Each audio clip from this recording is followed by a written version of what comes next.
रूस के राष्ट्रपति व्लादिमीर पुतिन की भारत यात्रा खत्म हो गई। 2 दिन की ये यात्रा थी।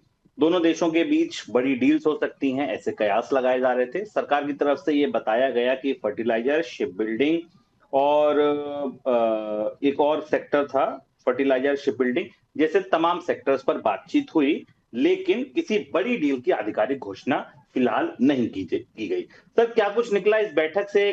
क्या कुछ फाइन प्रिंट्स हमारे पास आ पाए हैं अब तक? देखिए, परसों के बोनस पॉइंट में हम लोगों ने चर्चा में आपको बताया था कि रूस के साथ कोई बड़ी डील पर दस्तखत नहीं होंगे, और वैसा ही हुआ। क्योंकि एक रेगुलर शिखर समिट था, पिछली बार भारतीय प्रधानमंत्री गए थे मॉस्को, और उस शिखर सम्मेलन के लिए रूस के राष्ट्रपति भी आए। कोई बड़ी डील नहीं थी, डिफेंस पर कोई ऐसी बड़ी चर्चा नहीं हुई। रणनीतिक तौर पर भारत ने कहा कि डिफेंस को इस शिखर सम्मेलन की बैठकों के दायरे से बाहर रखा गया है।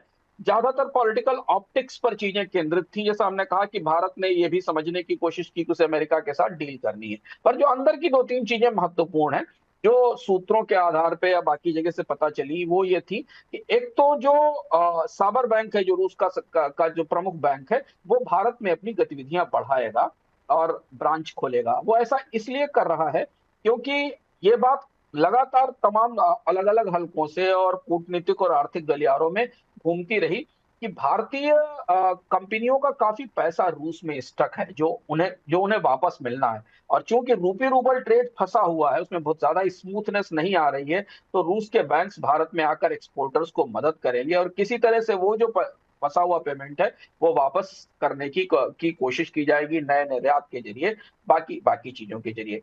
तो भारत को इस डील से किसी बड़ी अपेक्षा, किसी बड़ी बात, इस दौरे से कोई किसी बड़ी डील की अपेक्षा भी नहीं थी, और भारतीय पक्ष ने इस तरीके का संकेत नहीं दिया था।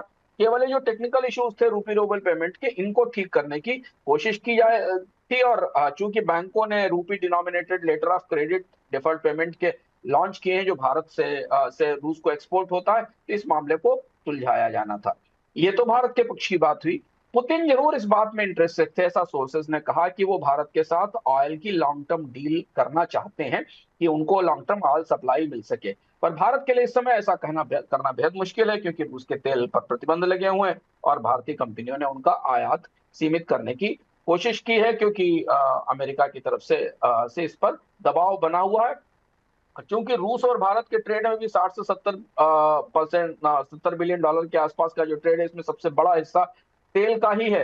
तो एनर्जी पर ही बातचीत थी, तो ऐसी कोई बड़ी डील या कोई बड़ा अनाउंसमेंट इससे नहीं निकल कर आया। भारत ने होस्ट तो किया, लेकिन दूरी भी थोड़ी बनाने की कोशिश की, जिससे कि अमेरिका के साथ जो व्यापार वार्ताएं चल रही हैं वो पटरी से ना उतरे। संकेत ये भी है कि अमेरिका के ऑफिसर्स का और डिप्लोमेट्स का एक दल भी जल्दी ही दिल्ली आने वाला है।